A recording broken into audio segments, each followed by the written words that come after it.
निरोल पंजाबी दे विच haiku शायरी दी किताब हैगी आ। Haiku जिहड़ा 3 सदर दी नज़म हुंदी है जापानी, ते ओह पंजाबी दे विच लियाउण दी असीं कोशिश कर रहे हैं। ते इहदे विच कोई 400 के करीब 3-3 सदरां दीयां नज़मां हैगियां ने। है जी, वो सुना देना। तो यह 25 तरीक नूं ऐतवार नूं रिलीज़ की जा रही है। आने वाले समय इहदे बारे तुहानूं जानकारी देवांगे। ਇਹਦੇ ਵਿੱਚੋਂ मैं 2 ਜਾਂ 3 ਹਾਈਕੂ ਤੁਹਾਡੇ ਨਾਲ ਸਾਂਝੇ कर ਲੈਣਾ।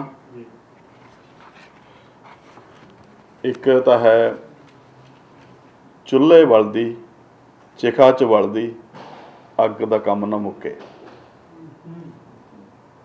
ਚੁੱਲ੍ਹੇ ਬਲਦੀ ਜੀਵਨ ਦਾਨ ਦੇ ਰਹੀ ਆ, ਚਿਖਾ 'ਚ ਵਲਦੀ ਜੀਵਨ ਨੂੰ ਖਤਮ कर रही ਆ। ਜੀਵਨ ਨੇ पैदा भी ਹੁੰਦਾ रहना, जीवन ने नष्ट भी ਹੁੰਦਾ रहना। सो ਅੱਗ ਦਾ ਕੰਮ नहीं मुकना। चुल्हे बलदी चिखा च बलदी अग का काम ना मुके। ਇਹ ਉਹਦੀ इस तरह एक ਜਾਂ 2 मैं ਤੁਹਾਨੂੰ होर हाइकू कुख विच कुख दा कतल दानशवरां दा शहर। राती दादी दी लोरी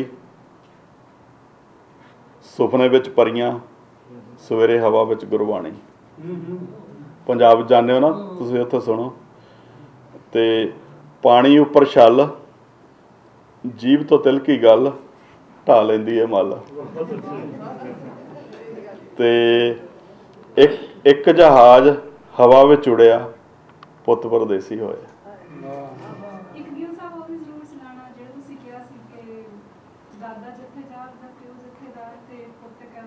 अच्छा अच्छा, हाँ जी हाँ जी हाँ जी हाँ जी। ओह हाँ जी, बाप जथेदार पुत्र कन्नी मुंदरा कट्टे हुए वाल। ते ਇਹ ਜਣ ਦੀ ਇੱਕ ਤੁਹਾਨੂੰ ਖੁਸ਼ਬੋਈ ਉਹਦੀ ਦਿੱਤੀ ਆ। ਇਹ 3 ਸਤਰਾਂ ਦੇ ਵਿੱਚ ਤੁਸੀਂ ਕੁਛ ਇਸ ਤਰ੍ਹਾਂ ਦਾ ਕਹਿਣ ਦੀ ਕੋਸ਼ਿਸ਼ ਕਰਦੇ ਹੋ। ਸੋ ਮੇਰੀ ਜਿਹੜੀ ਇਹ ਕਿਤਾਬ ਆ ਇਹਦੇ ਵਿੱਚ 400 ਦੇ ਕਰੀਬ ਇਸ ਤਰ੍ਹਾਂ ਦੀਆਂ ਨਜ਼ਮਾਂ ਨੇ। ਔਰ ਪੰਜਾਬੀ ਦੇ ਵਿੱਚ ਮੇਰਾ ਖਿਆਲ ਆ ਇਹ ਦੂਸਰੀ ਜਿਹੜੀ ਕਿਤਾਬ ਛਪੀ ਆ। ਸੋ ਅਸੀਂ ਕੋਸ਼ਿਸ਼ ਕਰ ਰਹੇ ਹਾਂ। ਤੇ ਬਾਕੀ ਅੰਤ ਵਿੱਚ ਤੁਹਾਡਾ ਮੈਂ ਸਾਰਿਆਂ ਦਾ ਬਹੁਤ ਧੰਨਵਾਦ ਕਰਦਾ। ਤੇ ਤੁਹਾਡਾ ਭੈਣ ਜੀ ਤੇ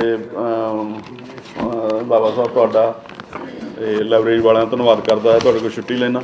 ਉਮੀਦ ਆ ਮੈਂ ਤੁਹਾਨੂੰ ਚੰਗਾ ਬੋਰ ਕੀਤਾ ਹੋਊਗਾ। ਤੇ ਥੈਂਕ ਯੂ ਭੈਣ।